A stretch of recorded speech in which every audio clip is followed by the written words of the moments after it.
Ahora vamos a encontrar la relación que existe entre las cantidades en la rotación y las cantidades lineales en un cuerpo rígido que está rotando en el plano.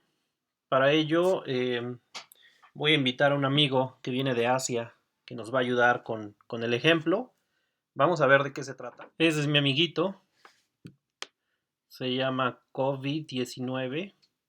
Ustedes estarán preguntando, bueno, que por qué lo estoy poniendo. Pues es que uno entra a las redes sociales y están mame y mame y mame y mame y mame con esta chingadera. Así que, pues también lo voy a utilizar para subirme al tren del mame. ¿Qué es lo que vamos a hacer? Pues lo vamos a hacer rotar de esta manera. Supongan que se trata de un cuerpo rígido nuevamente y que lo tenemos bajo la rotación respecto de un punto fijo. Ahora consideren que nuevamente nos interesa nada más un punto sobre él. Déjenme seleccionar un punto, por ejemplo este punto P que estoy poniendo acá en la orilla. Y entonces queremos describir cuál es la velocidad y aceleración de ese punto. Ya hemos hablado de las cantidades angulares que nos ayudan a describir el movimiento de un cuerpo rígido. Y ahora nos toca hablar de cómo trabajar la velocidad y la aceleración de ese punto. Bueno, para ello recordemos que el movimiento que sigue ese punto es una trayectoria circular. Perfecto, ya no está la cosa esa que giraba. Y entonces queremos describir la cinemática de ese punto. Lo primero que debemos hacer es poner un sistema de coordenadas. Una vez que hemos seleccionado eso, colocamos el origen de nuestro sistema de coordenadas, que sería el centro del círculo. Y sabemos que para describir el movimiento, lo primero que necesito es un vector que me diga la ubicación, la posición de ese punto. Y para ello usamos ese vector, que más adelante le voy a llamar el vector R, y que es un vector que simplemente me indica dónde se encuentra el punto. Recuerden que el sistema de coordenadas nos sirve para indicar dónde está el observador. La persona que está viendo el movimiento de ese punto P se encuentra aquí, en el origen. Y entonces desde aquí él necesita indicar en dónde se encuentra el punto P. Muy bien. Por supuesto que no es suficiente con especificar la posición. Otra cantidad que necesitamos, como ya sabemos, es la velocidad. Y como ya lo hemos visto en el movimiento en curva, la velocidad siempre es tangente a la trayectoria. Y como en este caso la trayectoria es un círculo, entonces el vector velocidad tendría esta forma. Vean cómo el vector velocidad no es constante, va cambiando de dirección y al mismo tiempo va aumentando su magnitud porque se trata de un movimiento acelerado, es decir, cada vez está moviéndose más y más rápido ese punto. Por lo tanto, el vector velocidad aumenta su magnitud. Ahora que se reinicia el movimiento, vamos otra vez, empieza de una cantidad muy pequeña y empieza a aumentar. Como es tangente al círculo, y como sabemos, una de las propiedades que tiene el círculo es que el radio y la línea tangente siempre forman 90 grados, y eso significa que nuestro vector R y nuestro vector V forman 90 grados. Eso lo vamos a ver más adelante cuando verifiquemos que el producto punto de esos dos vectores es cero, recordando que el producto punto es cero cuando dos vectores son perpendiculares. ¿Qué más tenemos? Bueno, aparte del vector velocidad está el vector aceleración. Nada más que recuerden que la aceleración tiene dos componentes. Permítame quitar el vector velocidad. Una que va igual que el vector velocidad, tangente a la trayectoria. A esa componente le vamos a llamar aceleración tangencial. Muchos le llaman aceleración lineal. Es una cantidad que nos indica qué tanto va aumentando la rapidez del punto. Y existe otra componente que es la aceleración normal o centrípeta, que es la que está ahí y va dirigida siempre hacia el centro del círculo. Ahora noten cómo la aceleración tangencial es constante, eso es porque yo la puse constante, pero vean cómo la aceleración centrípeta o normal cada vez es mayor. Vean cómo este vector, déjenme quitar el vector R, cada vez el vector aceleración normal va aumentando su magnitud. Y eso es porque la velocidad, la aceleración normal depende de la rapidez. Entonces, esas son las tres cantidades que intervienen cuando nosotros queremos describir el movimiento de un punto sobre una trayectoria circular, algo que ya habíamos visto cuando vimos movimiento circular y que nuevamente vuelve a aparecer ahora que estudiamos el cuerpo rígido, cuando estamos interesados en encontrar cuál es la velocidad y la aceleración de un punto sobre ese cuerpo. Ahora vamos a ver cómo representar vectorialmente esas cantidades. Empezaremos por el vector R, que es este que está acá. Bueno, aquí ya dibujé sus componentes de este vector. Esa sería la primera cantidad, la posición. Los vectores yo siempre los represento aquí con un arpón. Su magnitud, como podemos observar, si nosotros medimos este vector, digamos la longitud de este vector, lo que obtendríamos que es R, a la que le voy a llamar R minúscula, que no es más que el radio de la circunferencia. Así que la magnitud del vector R no es más que el radio de la circunferencia, y esto es importante porque entonces R va a ser una constante y cuando tenga que derivar, eso va a simplificar las cosas. Bien, vamos a obtener sus componentes. Esta componente, como sabemos en este triangulito, es el cateto adyacente, la calcularíamos con el coseno, esto nada más es la magnitud de la componente. Y la otra componente pues es el cateto opuesto y la calculamos con la función seno. Ahora podemos escribir este vector en componentes cartesianas y quedaría así: r coseno de teta i, esta componente, más r seno de teta j, esta otra componente. Muy bien, pasemos a la velocidad. Y como sabemos, la velocidad se obtiene derivando al vector posición. Y como ya tengo el vector posición, pues simplemente voy a derivar este vector. Entonces sería, la velocidad es la derivada de r respecto de t, recordando que la magnitud de r, que es esta r minúscula, es una constante. Por lo tanto, al momento de hacer las derivadas, la puedo sacar.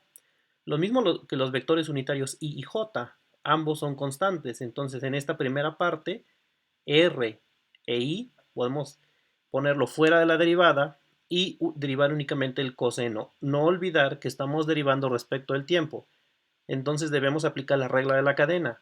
Derivamos primero la función coseno, que es menos seno, pero ahí no termina la historia, porque ahora debemos derivar el argumento, y el argumento es teta. Entonces quedaría de teta en dt, que sabemos que esta es teta punto. De manera similar, el otro término, r es una constante, lo ponemos afuera de la derivada, j también es una constante, va afuera de la derivada y derivaremos a la función seno, pero respecto al tiempo. La derivada de la función seno es coseno y luego quedaría la derivada de teta respecto de t.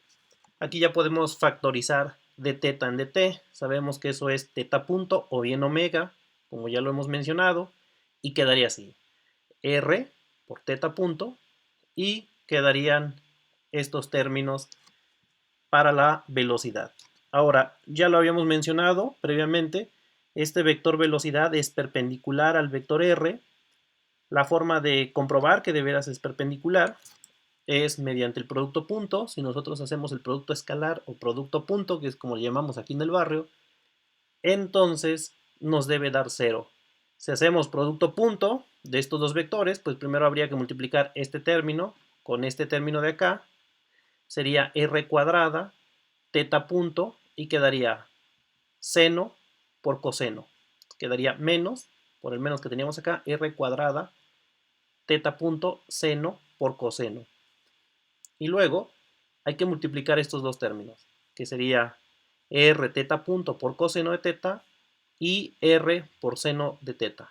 Quedaría r cuadrada, teta punto, y también nos quedaría seno por coseno de teta. Eso significa que al observar los términos son iguales y por lo tanto se eliminan o dan 0 y entonces el resultado es 0. Con eso verificamos que efectivamente el producto punto de estos dos vectores es 0 y por lo tanto son perpendiculares, que era lo que yo ya había mencionado en la simulación. Aquí está la velocidad, que es este vector en color verde, y aquí está el vector r, que es este vector en color azul, y entonces notamos que hay 90 grados entre ellos. Ahora pasemos a la aceleración. La aceleración significa pues derivar a la velocidad. Ya teníamos la velocidad que nos había quedado de esta manera. Nada más que hay que tener cuidado, porque aquí r es una constante, que es el radio de la circunferencia. Podemos colocarlo afuera de la derivada, pero teta punto no es necesariamente constante. Entonces, de hecho, lo voy a poner así, como dos términos, teta punto y este otro término que contiene lo que está en los paréntesis. Por lo tanto, debo aplicar la regla del producto para derivar, y como sabemos, sería la derivada del primero por el segundo más el primero por la derivada del segundo. Por acá ya voy a poner el resultado. Quedaría así: la R, como decíamos, es una constante, la colocamos afuera y derivamos primero a el teta punto. El segundo término lo dejo tal y como estaba, más R teta punto, que ahora lo dejo tal y como estaba, y derivo el segundo término. Nuevamente recordando la regla de la cadena. La derivada del seno pues es el coseno, y la derivada de teta pues es de teta en dt. De manera similar derivo el segundo término, que es menos seno de teta en dt. Ahora podemos escribir esto de otra manera. La derivada de teta punto es teta 2 puntos, que es alfa. Recuerden que en el cuerpo rígido esto va a ser alfa, posteriormente lo voy a cambiar. Nos queda este término, y en el segundo término, como teníamos de teta en dt, lo que hice lo factoricé, que es teta punto, pero ya teníamos una teta punto, entonces queda teta punto cuadrado, y también factoricé este menos, entonces este signo menos está fuera, y adentro nada más nos queda coseno de teta i más seno de teta j. Ahora, si recordamos, la velocidad tenía esta forma. Al comparar estos dos, observamos claramente que son vectores que van en la misma dirección, porque lo único que difieren es en estos dos términos. Acá es r teta 2 puntos, acá es r teta punto. Sin embargo, lo que está entre paréntesis, que es lo que me da la dirección y sentido del vector, observamos que es exactamente el mismo. Eso significa que este primer término de la aceleración va en la misma dirección que la velocidad. Es decir, esta es la aceleración tangencial. El segundo término, si recordamos la posición, era este vector. Y si comparamos, prácticamente tenemos lo mismo, excepto por este signo menos. Esto significa que este otro término es la aceleración normal o centrípeta, solamente que este menos hace que vaya en sentido contrario al vector r, y entonces tenemos que la aceleración centrípeta siempre va en sentido contrario del vector r. Así que el primer término no es más que la aceleración tangencial. Aquí ya sustituí teta 2 puntos por alfa. Y el segundo término es la aceleración normal, que es este término donde ya sustituí teta punto, la sustituí por omega y queda omega cuadrada. Esos serían los dos vectores, y aquí los vemos. El vector aceleración tangencial, que queda igual que la velocidad, tangente, y la aceleración centrípeta o normal, que queda en esta dirección. Y recuerden que el vector r iba del centro hacia el punto P, entonces me queda en sentido contrario. Esas son las componentes de la aceleración. Muy bien, entonces ya tenemos la aceleración, la velocidad. Ahora, la verdad es que la mayoría de las veces, como ya sabemos que las direcciones de estos vectores siempre son o tangente a la circunferencia o hacia el centro de la circunferencia, entonces realmente solamente necesitamos la magnitud. Aquí están ya los tres vectores. Bueno, ignorando la posición, nos concentramos en la velocidad y los dos términos de aceleración. Entonces, la posición, recordemos que era este vector. Si le sacamos magnitud, pues recuerden que para sacar magnitud, pues hay que elevar al cuadrado este término, elevar al cuadrado, sumar y sacar raíz cuadrada. Entonces la magnitud de r sería la raíz cuadrada de r por coseno teta al cuadrado más r seno de teta al cuadrado. Si aquí factorizamos la r y la colocamos afuera de la raíz, solamente nos quedaría coseno cuadrado más seno cuadrado. Y eso es una identidad trigonométrica que deben conocer perfectamente, que es igual a 1, y por lo tanto solamente queda r. Esto lo estoy haciendo aquí porque los demás términos son muy parecidos, y entonces para sacar la magnitud va a ser el mismo procedimiento. Entonces, r pues no es más que el radio del círculo, que es la magnitud del vector posición. La velocidad, como ya sabemos, nos había quedado de esta manera, r por omega, y cuando saquemos magnitud, nuevamente estos términos que son escalares van a quedar fuera de la magnitud y solamente le sacamos magnitud a esto, pero nuevamente va a quedar coseno cuadrado más seno cuadrado de teta, y entonces eso es 1, por lo tanto la magnitud es omega por r. Entonces la velocidad es un vector que queda tangente al círculo y su magnitud es omega por r. Finalmente la aceleración, recordemos que había dos términos. El primero era el término de aceleración tangencial, que tenía esta forma. Nuevamente, cuando saque magnitud, solamente van a quedar estos dos términos, y esa sería la magnitud de la aceleración tangencial, que es este vector que tenemos acá. Ahora, la aceleración normal, para calcular su magnitud, pues vamos a tener que elevar al cuadrado, eso va a hacer que esto quede positivo, y la magnitud de esta parte pues va a dar 1. Por lo tanto, la magnitud de la aceleración normal es omega cuadrada por r, que es el vector que estamos viendo aquí. De esta manera, solamente debemos recordar estas tres cantidades. Estas tres cantidades me permiten describir la velocidad y la aceleración de este punto, que es un punto sobre el cuerpo rígido.